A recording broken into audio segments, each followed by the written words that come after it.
Hi and welcome back to Tier 2 of the Standard Command Units for 1648, a mod for Med 2. So here we're going to continue. This time I'm going to show you a quite different type of units here. These, for my point of view, are Tier 2.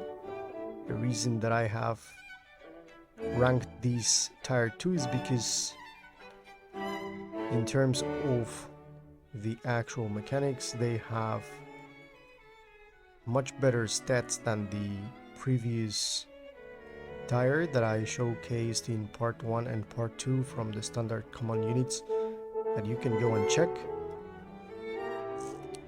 And of course, these units, apart from performing much better, they are quite much better equipped. So let's get on and let's find out what we got here, because pretty much here what we're going to analyze is pretty much the historical clothes and the historical armament that these units are bringing into the table. So first we have the White Regiment here. Even though it's called White Regiment, the only thing that is white in here is the hair of this man and the hat of this man. Apart from that, they have buff coats that is quite yellow, as you can see. Then we see that they use felt hats, and because we're starting to see less armor in this instance, we can begin to talk about clothing in this time period. Now, in this time period, there was a mixture in between military use or style and civilian style. So we're going to move in between the ranks here. Pretty much most of the regiments had a mixture of military and civilian. There was a lot of use of iron helmets and as well gauntlets, as we have talked about, but the actual jerkin was as well used. There were felt hats, the actual jerkin was of leather, and there was instances as well of jackets with wide sleeves. That is to say, apart from the actual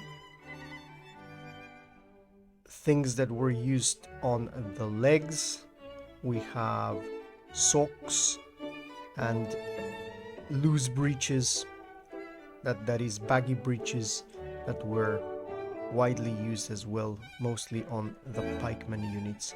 So here we see analyzing these guys with their mustache and stuff, that was something as well very fashion, very stylish of the 17th century.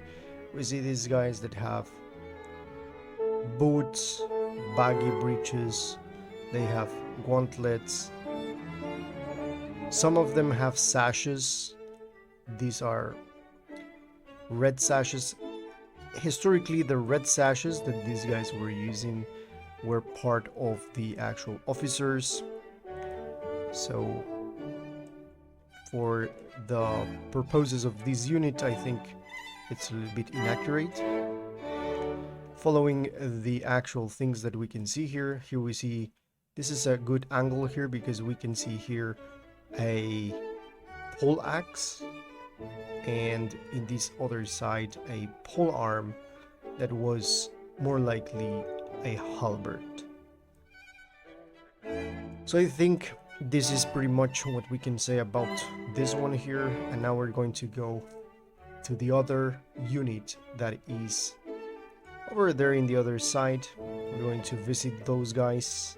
Those guys are much better well equipped pikemen, so let's go and see them. Oh, hello, here we see what is a much better pikeman.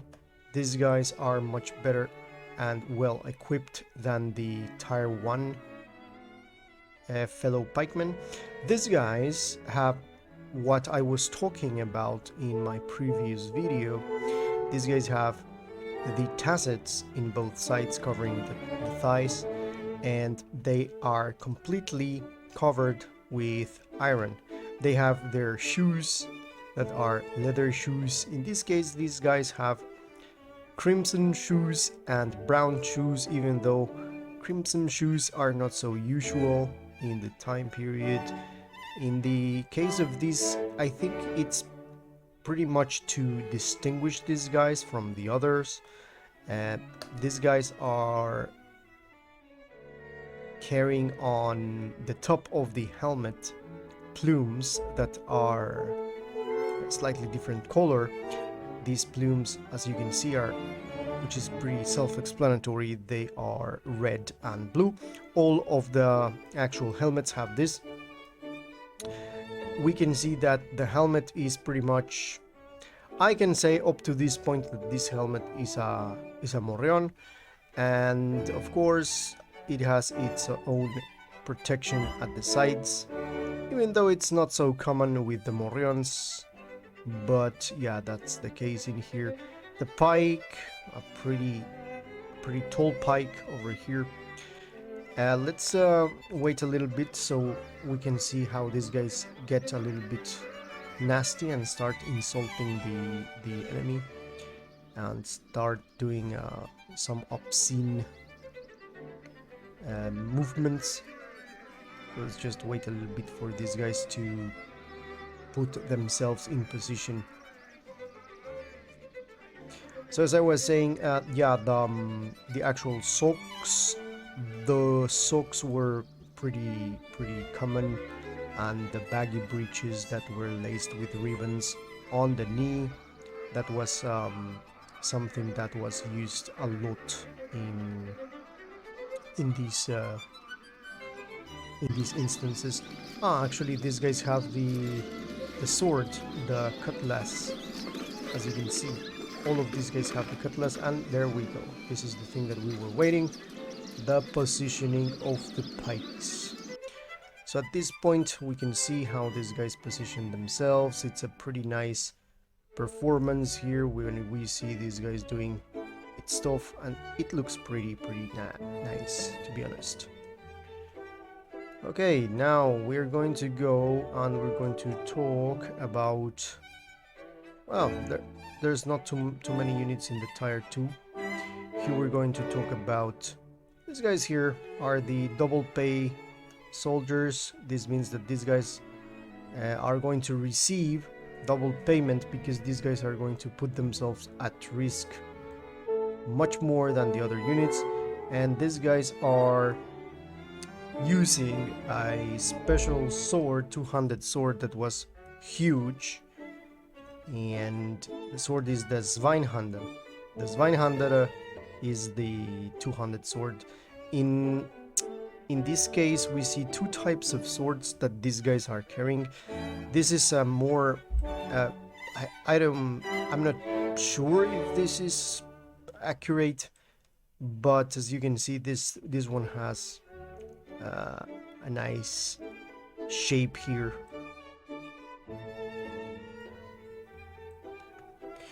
This guy has a nice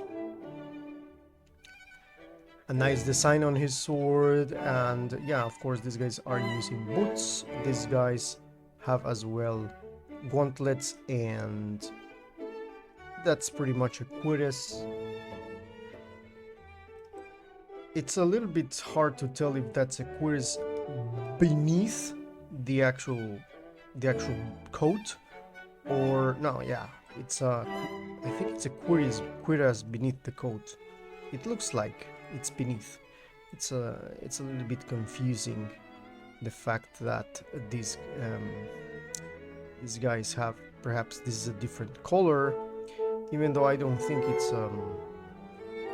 it's representing there's something beneath, of course. But yeah, and of course the helmet here is, of course, iron, representing how these guys are going to risk themselves throw into the pike lines, and the sole mission of these guys were to break the pikes.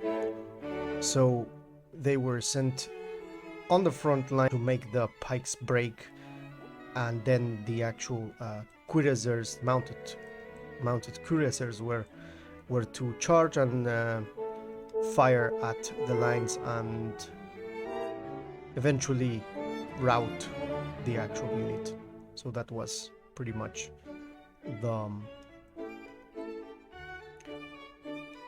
the use of these units.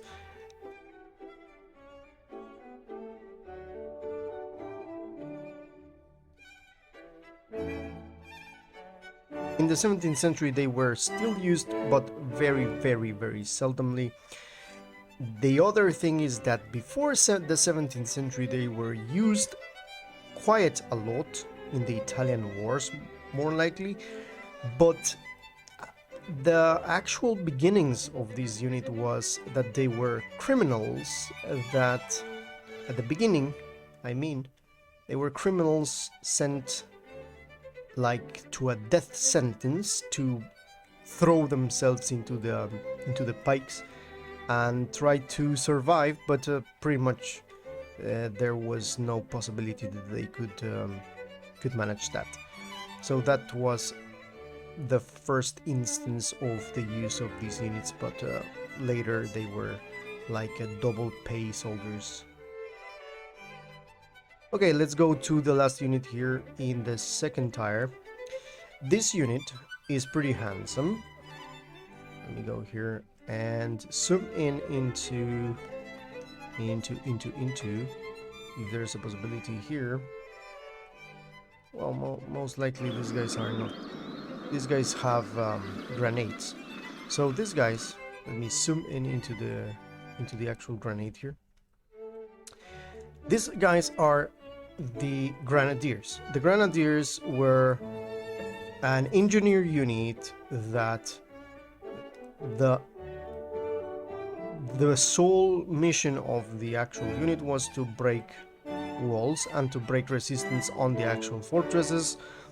So they carry these sort of grenades, and they were to throw the grenades on the enemy that were guarding or shooting from the actual fortresses.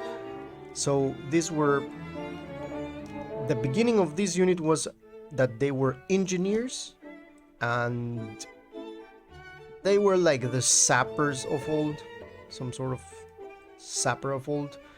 And yeah, of course it was very risky, and they had a lot of protect breastplate and backplate, and the actual helmet, iron helmet that you can see with protections at the sides. This helmet is different. It has a slight visor and has as well protection for the neck.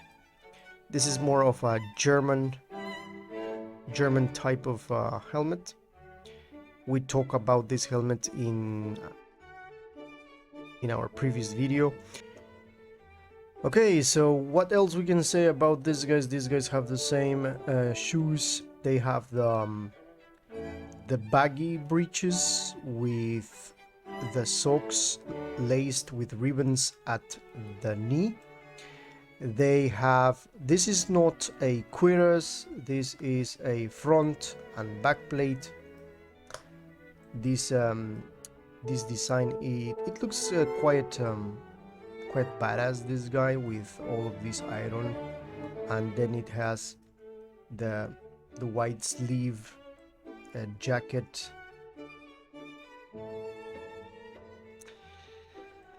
He has a cutlass as a defense if he has to use a melee combat, and apart from that, I think that's all for the unit.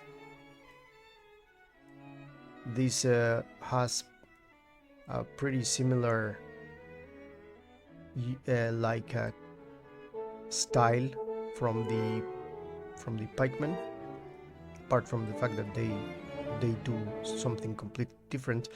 To finish, we're going to go and see a little bit of these guys in action, so see you in the moment of action.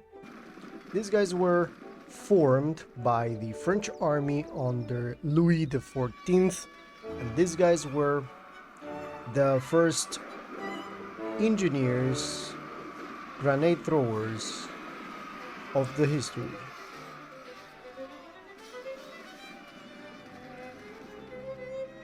Now, letting these guys have a little bit of fun here, we're going to end this part of the video. And I have a bonus part for you, and that is the After Reformation. That's what it's called, the After Reformation units. Okay, so the After Reformation units are not too many, but there are pretty much 2 units of cavalry, 1 pike, and that's pretty much it. Eventually, these units are going to have predominantly less armor than the actual units that are part of the 17th century proper. These are part of the end of the 17th century that is going to give path to the 18th century and the actual line infantry warfare. So this is something that is seldomly talked about, not only in war games, but on films and even on the actual history. This is the beginnings of the more properly known as the modern times. So we see here the baggy breeches, the socks, and the ribbons on the knee,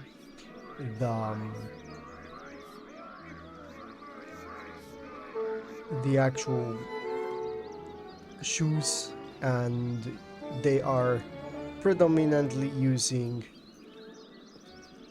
buff coats. They are using hats.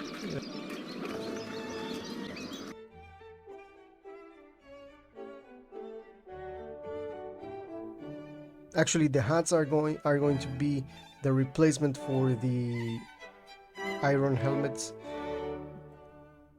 and these are felt hats. Everyone is going to use this, and then they're not going to be in need of using something apart from the buff coats and leather jerkins and stuff, because at this point the guns are going to be so powerful that it's going to be redundant to use the actual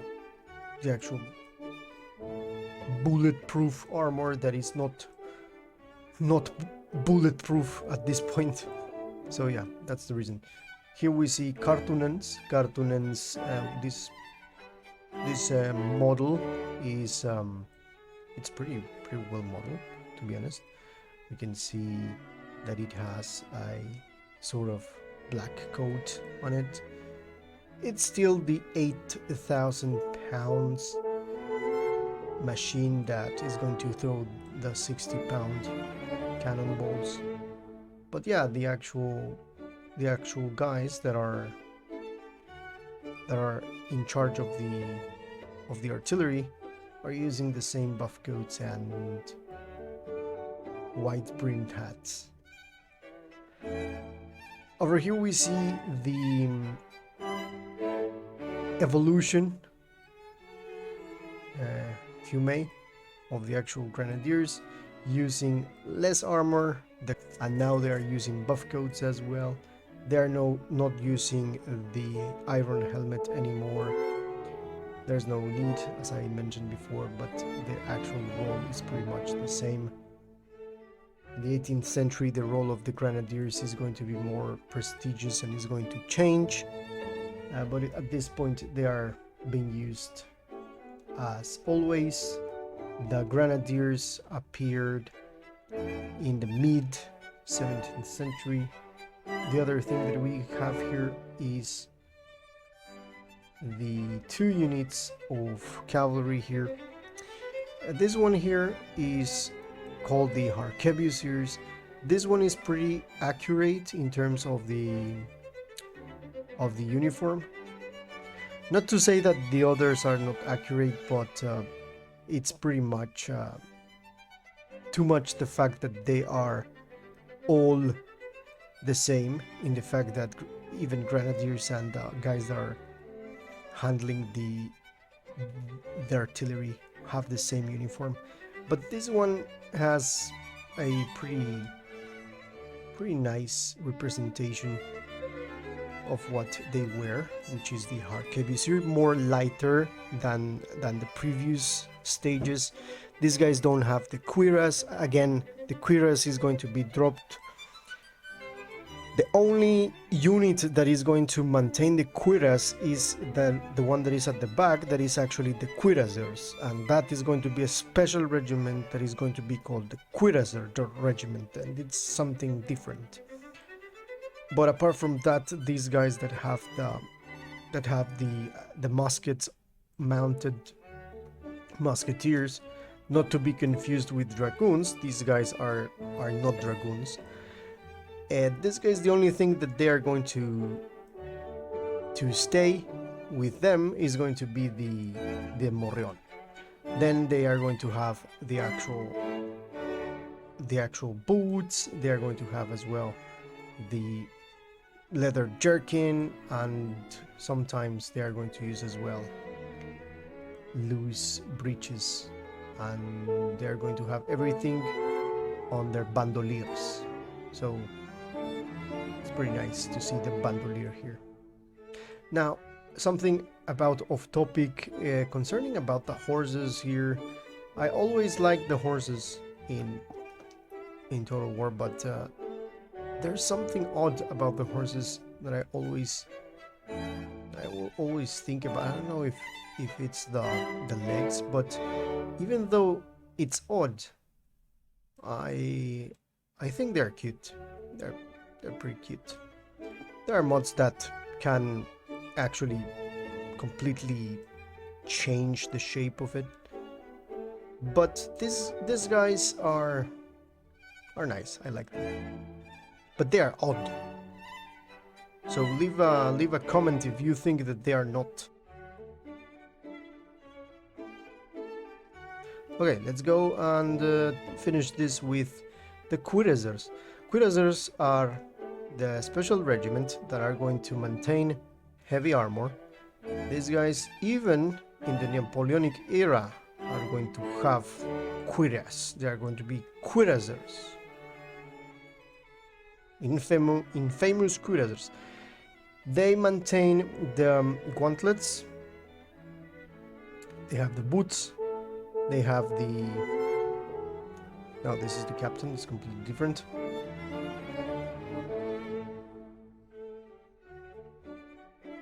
They have the burgonet. The burgonet with the protection on the neck and on the actual nose as well. That burgonet is... Some of these burgonets have black coat. We talked about the black... we're going to talk about the black coat of the armor in the next video. Is going to be very interesting. The reason they use this black coat on the actual armor. And yeah, they're going to maintain the cuirass. That's the reason they are called cuirassers. So yeah, this is the only unit that is going to maintain the shock force of the heavy cavalry of the time. And mechanically this unit is pretty awesome, is completely overpowered. A charge of these guys is going to completely destroy the opponent.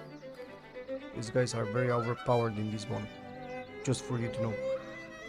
So that's the situation. Okay, thank you for watching. At this point, this pretty much the standard common units, including the After Reformation units. Hopefully it was useful for you. You get something, you learn something new, and don't forget to subscribe, give a like, comment. This was Victus. See you in the next one.